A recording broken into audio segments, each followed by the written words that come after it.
சென்னையில் திமுக கொடிகட்டிய காரில் வந்த இளைஞர்கள் பெண்கள் இருந்த காரை துரத்திச் சென்ற விவகாரத்தில் காவல்துறையினர் வழக்கு பதிவு செய்து விசாரணை மேற்கொண்டுள்ளனர்.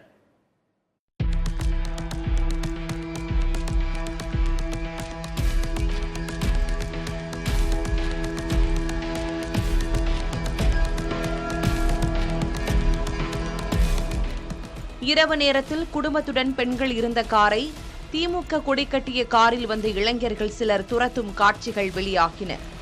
காரின் கதவை அடித்து மிரட்டும் காட்சிகளும், விலகிச் செல்லும் பெண்களின் காரை நீண்ட தூரம் துரத்தும் காட்சிகளும் வெளியாகின.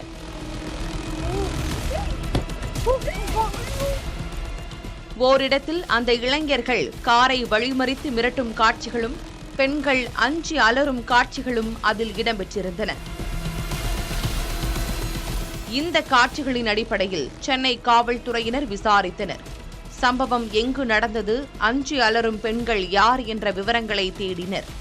இந்நிலையில் காணத்தூர் காவல் நிலையத்தில் அதே பகுதியைச் சேர்ந்த சின்னி திலாங் என்பவர் புகார் அளித்தார். கடந்த 25ஆம் தேதியன்று இரவு கிழக்கு கடற்கரை சாலையில் முட்டுக்காட்டு பாலம் அருகே சென்று கொண்டிருந்தபோது சஃபாரி காரில் வந்த 7 அல்லது 8 இளைஞர்கள் தங்கள் காரை துரத்தியதாகவும் தாக்கியதாகவும் புகாரில் தெரிவித்தார்.